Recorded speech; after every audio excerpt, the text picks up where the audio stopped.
น้ำฮดตื้มไหมถูกละต้มมันน่ะน้ำฟุดนี่กะมันสิได้คั่วอีก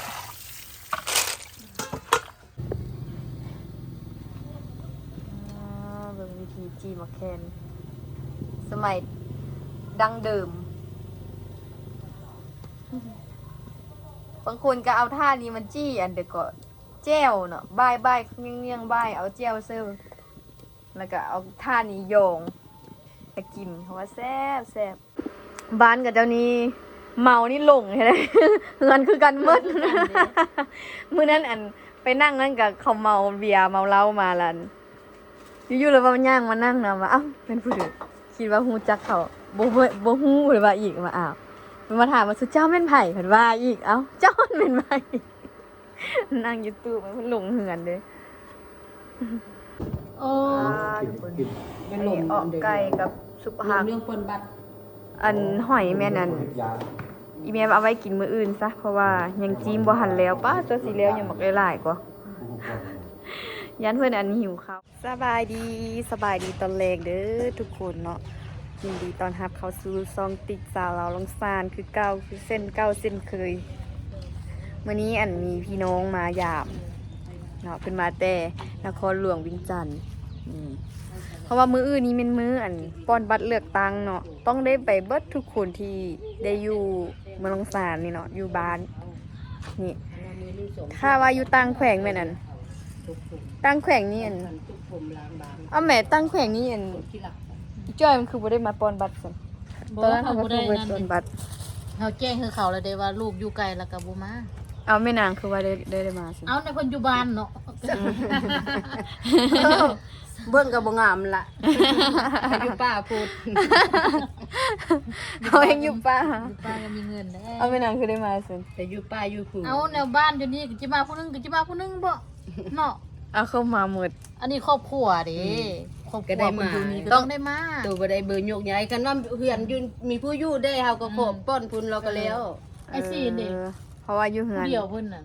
อยู่พี่หันบ่มีไผอยู่แล้วเนาะเพราะว่า เพิ่น เพิ่น เดียว พากันย้ายไปย้ายครอบครัวไปอยู่เพิ่นแจ้งให้ เวียงแล้วแต่ยังบ่ได้เฮ็ดไว้ยงย้ายสมโนครัวยังอยู่ลองสร้างอยู่สินะเพิ่นก็เลยต้องได้ นางก็บ่ได้ มาปอนบัตรเลือกตั้ง แจ้งว่าผู้เดียวเด้ มืดมือเลยว่าแม่มื้ออื่นนี้ เฮายังบ่ได้เจียง เอาก็ได้ว่าป้อนแล้วกันแล้วบ่แม่นว่า เอาป้อนแล้วก็แล้วไอ้เฮาเพิ่นบ่ฮู้เพิ่นแล้วเพิ่นเฮ็ดอันเดิมเนาะ ยินเวียงว่าคำบ่ได้ไปตอนเช้ากับไปตอนแลงว่าซั่น บ่ไปตอนเช้าก็ไปตอนแลงมืดนะ ไปป้อนแล้วกันแล้วติแต่ว่าเขาบ่ให้ป้อนหันมืดมืออันบ่ อืม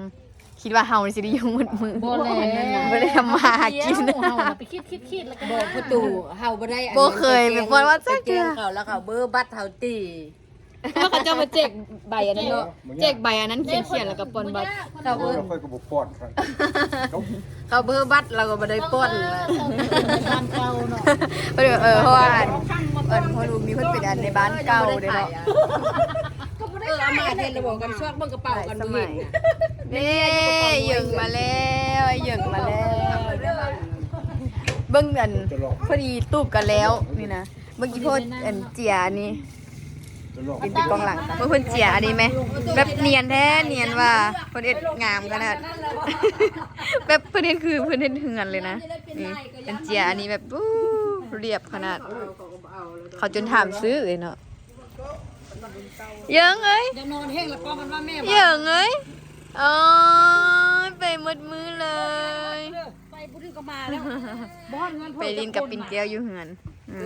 วันนี้เมนูวันนี้ก็สิมีซุปผักเนาะซุปผักกับซีเอสอ้อมหอยหั่น วิจะไปก็ อัน ไป นี้เป็นไทยเนี่ยไทย มักปุ่ม หลวงหาด ซุปผักก็มี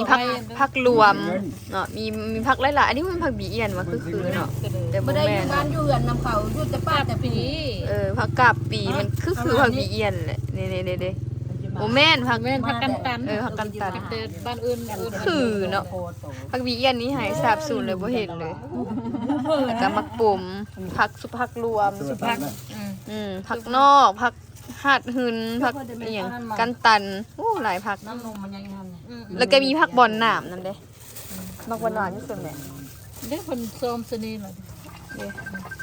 เสือเอาคู่หลาย ตาให้ในเดือน ๆเป็นมัดเยอะๆหั่นดิเสือนี่มีผักบอลหนามพร้อมทุกคน ซื้อมาจากตลาดเนาะนี่นะ เลิกอันนี้ อืม เด้อ วันนี้มาหลายคนเนี่ยวันนี้ เบ้ได้ไปเอามันน่ะเราจะบ่เอาพอไปน้ำไปเอามัน ว่าซีดอันนั้นหอย ทานบ่ เอามันไหม อาบน้ำเลยโอ้ อาบก็อาบไปอาบเลย เฮ็ดออก สบู่อยู่บนรถบ่ใหม่เอา เด็ดออกไก่เด้ เขา 3อย่างพุ่น ไป นะ เอาคุณมา เอ็ดตึมหน่อยนึง เครื่องเขาเอาเข้า ออกไก่ ห้องนอนเม็ด ไก่ครึ่งนึง มันมีกระเจไปคุณไปเอาโอ้มา เด็ด แล้ว ออกไก่สุกผักอมหอย แล้วก็นอนแล้วมันที่โชคอยู่เหือนนั่นละ อันนี้เพิ่นเอา วันนี้เฮ้กินข้าวหลายคนได้มื้อนี้นะกินข้าวซุ่มกันหลายคน แป้งมาเพิ่นจังมา เด้อันจุดขี้เนื้อจุดขี้เลื่อยเด้จุดขี้เลื่อยอันตูบเด้ผักบอนหนามทุกคนภาษาไทยเอิ้นผักอีหยังก็บ่ฮู้เนาะภาษาลาวเอิ้นว่าผักบอนหนามเพิ่นได้มาจากตลาดโอ้หยังนี้มักน้ำนมขาวมันมีน้ำนมขาวกับน้ำนมกำอันนี้เป็นหยังนกโอ้เครื่องปลาตัวนกกับอหยังโอดเจียวโอด ปลา เครื่องปลาไปเดี๋ยวเขาไปเข้าครัวแต่งกินก่อนตอนนี้อีแม่ต้มน้ำปลาละว่าสีลวกผักหั่นว่าซั่นเด้น้ำฝุดละวันนี้โอ้ฝุดแล้ว แต่ว่าผักยังซ้อมบ่ทันแล้วสิบ่ได้ลวกหอยก่อนบ่เนาะลวกหอยละอันแล้วอีแม่ว่าสิลวกผักก่อนแต่ว่ามันฝุดแล้วผักคนยังซ้อมบ่แล้วสิมาลวกหอยเพราะว่ายังสิได้จิ้มหอยอีกเลยถ้าจีอ้อมเป็นเปลือกเลยมันมีขี้ตุ่มนะคะบ่ได้แซ่เลยเนาะกินเลยแบบล้วนๆว้าวว้าเต็มหม้อเลยเอาจอมก่อน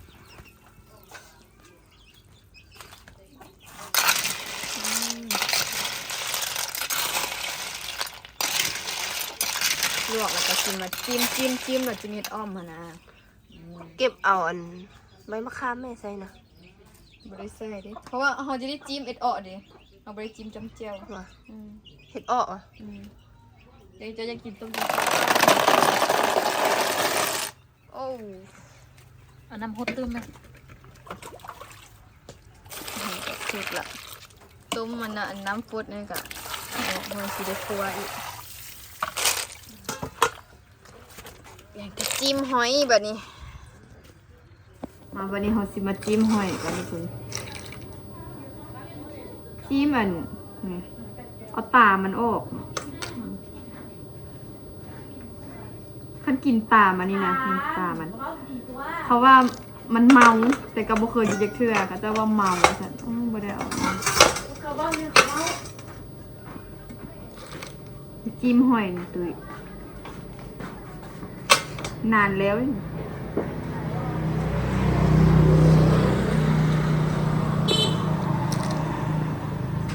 ตัวใหญ่นี้จิ้มมันง่ายอยู่แต่ตัวใหญ่นี่ตี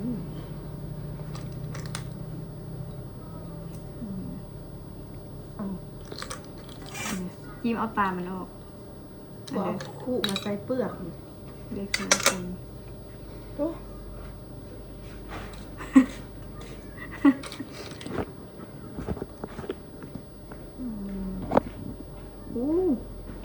บางคนเขาก็กินเบิดเลยแต่ว่าเป็นหอยนะก็จะกินเบิดเพราะมันบ่มีขี้ตุ่มมานะมันบ่มีขี้ดิน มันจึงบ่ฮัดมันบ่หยาหอยหนองนี่มันมีขี้ตุ่มเอาคู่เก้าเขาไปเก็บพันกับเรา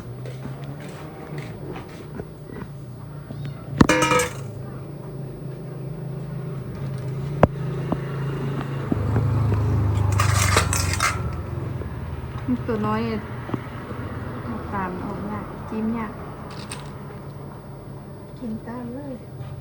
เมาไว้เขากินตามน้อยได้ออกไปได้เดี๋ยวออกว่ะเอาแต่เอาขี้มันกับตาอันหอยปังนะน้อยเห็นคลิปเขากินหอยปังเนี่ยจะแซ่บกินแบบกินเบิดพวงเลยนะหอยปังหอยปูเขาจะกินขี้มันนะกินเบิดตัวนะแซ่บหอยปูนหวานแต่หอยปังยังไม่เคยกินจากเทือเห็นแต่อยู่ในคลิป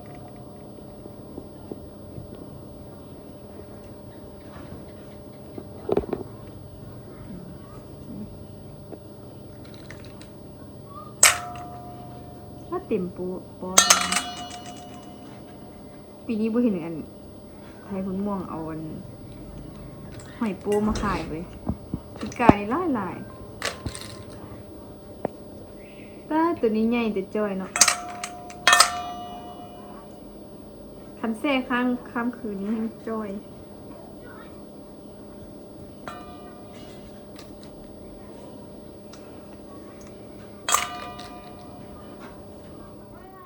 อันนี้ก็คือลวกผักแล้วทุกคนเลย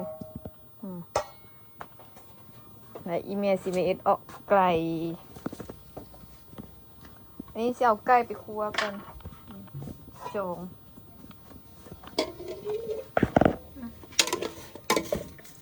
ใส่เกลือเป็นนัวคั่วให้มันแห้งๆแล้วก็ตำเครื่องใส่มันเผ็ดบดสมบัติจีมักเผ็ดดีใส่มักเผ็ดกระเบิดให้เบิดว่าทั้งสองไปตลาดอยู่มันไปซื้อหอมกับอันมักเผ็ดจีแล้วก็สิเอามาตำใส่อันจนเขาเบื่ออีกสากไม่มีคนจับกล้องให้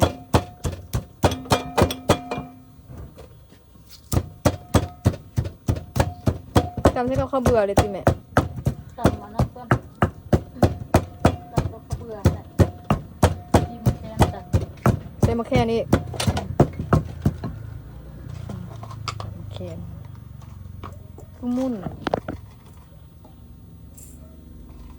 ก็จีเนียวเดี๋ยวเป็น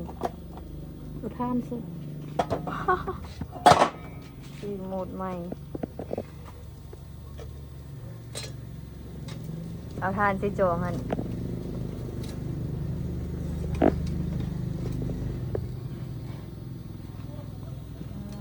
เบิ่งวิธีจีมาแคนสมัยดังเดิมบางคนก็เอาท่านี้มันจี้อันเดี๋ยวก็แจ้วเนาะบ่ายเงี้ยงบ่ายเอาแจ้วเซิร์ฟแล้วก็เอาท่านี้โยงตะกินเพราะว่าแซ่บสไลด์เห็นทางสำเหนือประนิดเอามาตำมะเขือนี่ก็ใส่เบดตีเมื่อกี้ที่บเบิดบ่หอด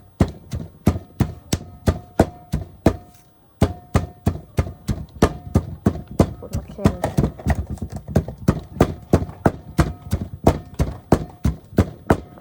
จำมือเดียว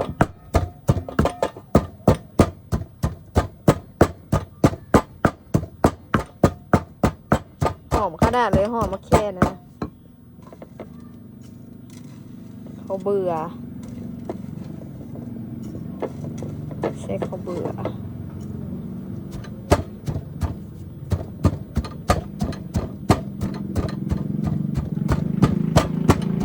มันคือว่าจืดแล้ว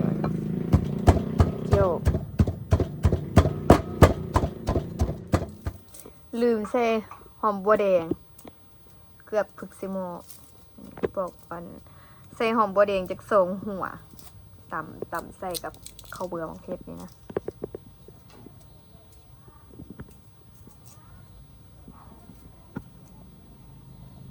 กับหัวสิงไข่ดิบัวซอยใส่ รู้ว่าทับสิ ทับใส่เอาหัวสิงไข่สิทับใส่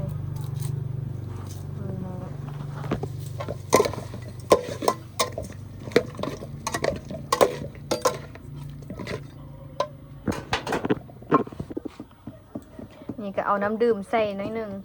กับโบน้อยเนาะ ใส่พอคุรี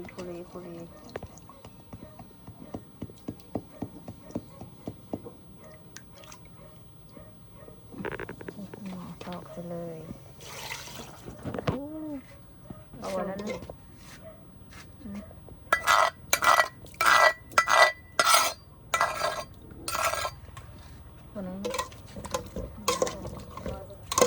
พอแล้วจีแต่อีกก็จะเป็นแกงอะจีบอก แล้วก็ปะให้อัน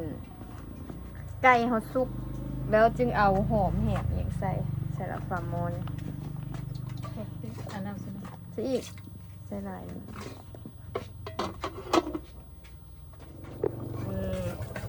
อันนี่นะ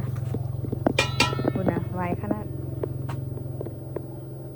อ๋อเขาจะพูดละอันนี้ซุปผัก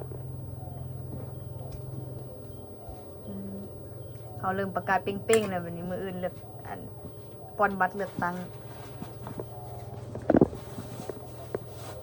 เซ่คุณยาเอาน้ำปลามาซิดใช่ไหม เกี่ยวเจอได้ลองก่อน ลวกมาอะไรเงี้ยในเดียวนึง คนนั้นพยันกินหมด ให้มันหลายดิตอนมันบัวหันได้ลวกถ้าหอมขิงขนาดเครื่องซุปกะซุปฮักลาวดั้งเดิมแท้ๆก็มีแต่เกลือเป็นนัวมะเขือกระเทียมเนาะแล้วก็ขิงตอนนั้นล่ะอันมังงาให้เป็นความมักส่วนบุคคลมังงากับอันอย่างเกาะอาจจะเฮ็ดกินมักทั่วดินขนาดคันว่าอันสูตรซุปลาวๆแท้แล้วมันบ่ได้ใส่จะใส่แต่ทำนี้ซื่อๆกินเบิ่งลวกอะไรดิ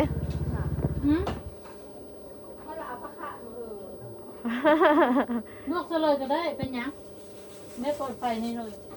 เฮ็ดใส่หม้อกระทะสุกลวกใส่หม้อกระทะเพราะว่าเฮ็ดส่งสามอย่างนี่มันบ่ทัน เอารถไปแม่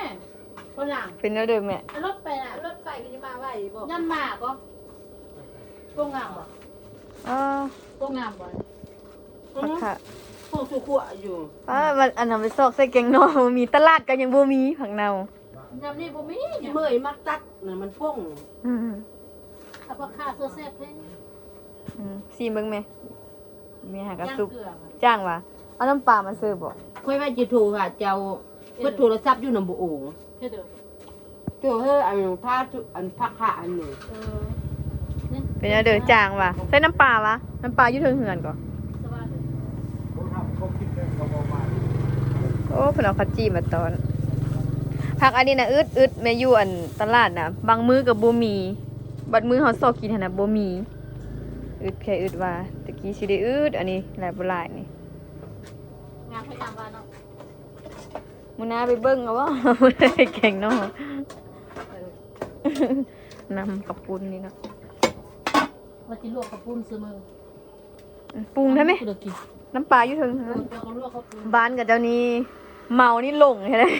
เงินคือกันหมด มื้อนั้นอันไปนั่งนั่นกับเขาเมาเบียร์เมาเหล้ามาลันอยู่ๆเลยว่ามันย่างมานั่งนะว่าอ้าวเป็นผู้ดีคิดว่าฮู้จักเขาบ่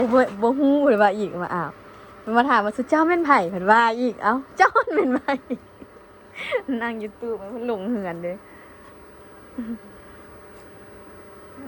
ผักอัน ซื้อน้อยซื้อน้อย ผักอีตู้กับหอมซีเสียวใส่ออกไก่อันนี้เพิ่นสิลวกใส่กัน เลือดมันหอมซิ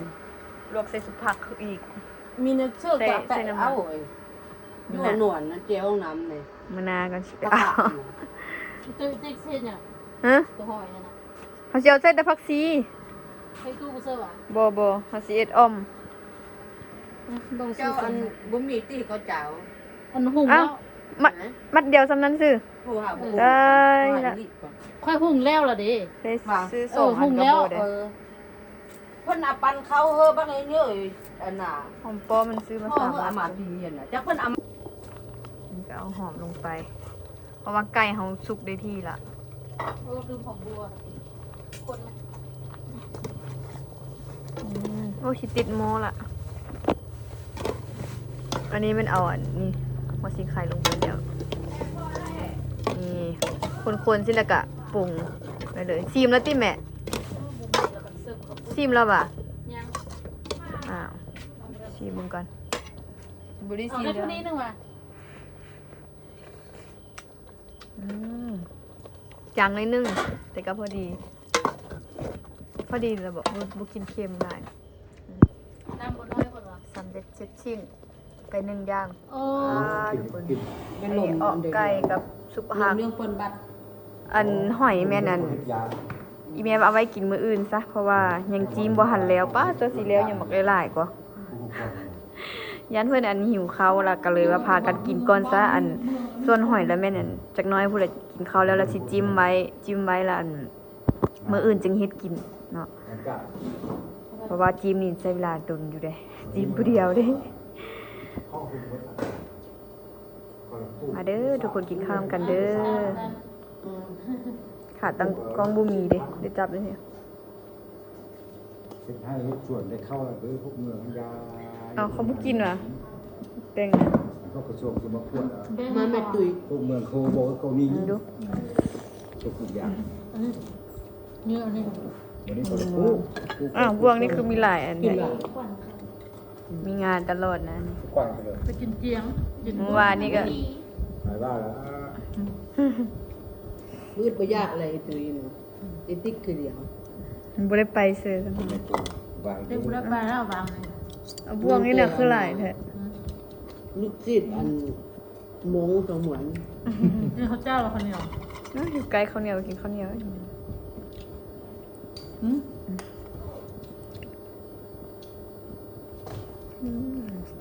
แต่ดันคอ ว่าย หิวข้าวจำ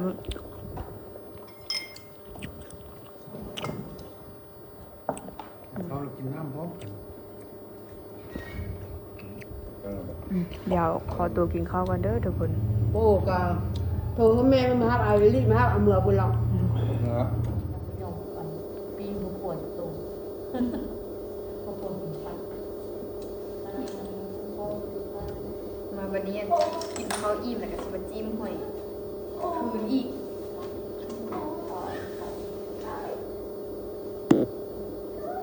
อิ่มบ่ได้คือแบบมันโตนอนแล้วมันจิ้มยากจิ้มตัวง่ายแล้วก็หลายได้สร้างคนจะเป็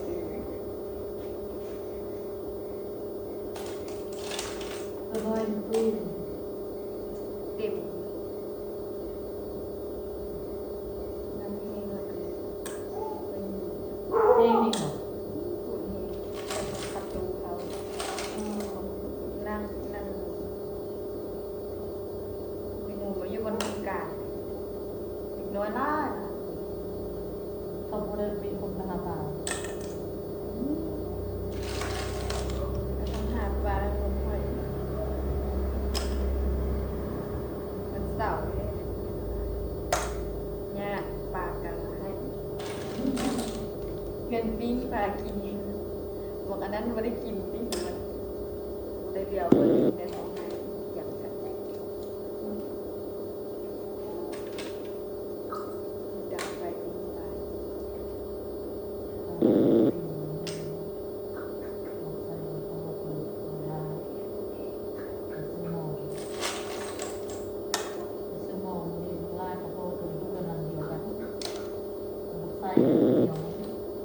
ปั่นแล้วไอ้3 โก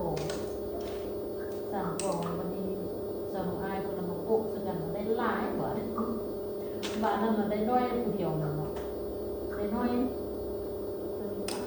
คุณให้แม่เอาว่าใส่ ใช่ว่าแบบ ให้แม่ให้ว่าเอาผู้ดีที่กลุ่มคนมาได้หลายกว่าได้หลายเนี่ยเขา2 คนแล้วเขาอยู่เพื่อนนำเดียวกันหัวยังได้ปั่นกันตื่นยังโตอยู่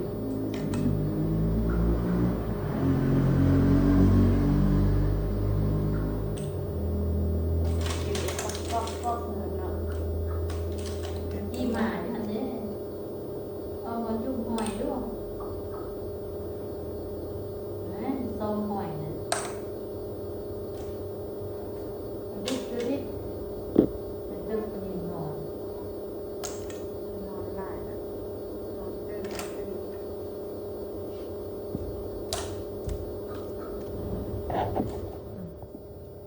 มาวันนี้เขาแกะแล้วทุกคนเขาแกะอันหอยแล้วเบิดแล้วก็สิมาล้างอันทำความสะอาดไว้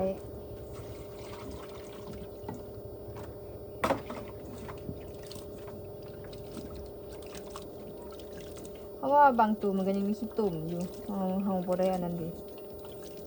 เฮาบ่ได้แซ่มันบ่ได้เอาตรงมันอะโอ้อีกตัวมันประเดกอะนะ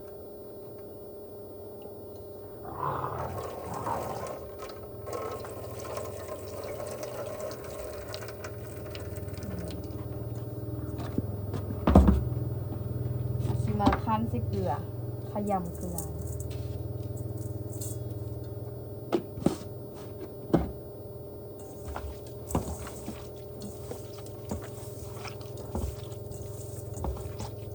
ใบแซ่สิใบแซ่ก็ได้เนาะ บ่ใช่วางออก คั้นอันเมือกนี่ออก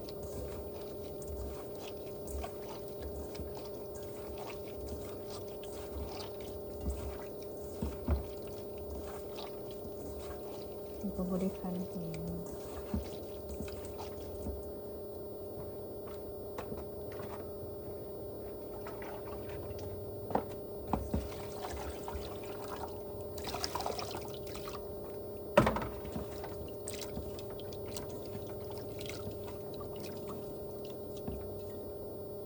สาวอ่ะแม่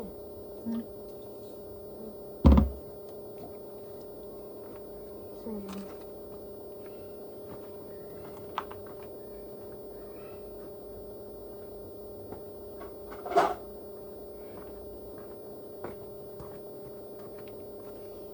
อันซื้อตุ๊กไก่เขาแถมผักต้มไก่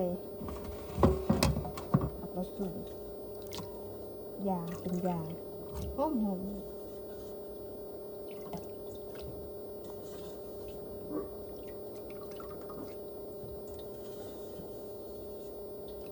ล้างแล้วก็เสียนเอาเข้าตู้เย็น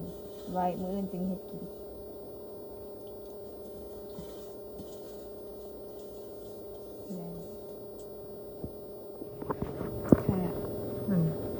เดี๋ยวเฮาล้างสะอาดแล้วทุกคนเฮาล้างอันหลายน้ำเติบแล้วเนาะนี่ก็สิได้ประมาณนี้มื้ออื่นเฮาสิไม่เฮ็ดกินเนาะสำหรับคลิปวิดีโอนี้ที่ก็ขอตัวลาทุกคนไปก่อนเด้อฝากทุกคนกดติดตามกดไลค์ซัมติ๊กสาวน้องสารเด้อ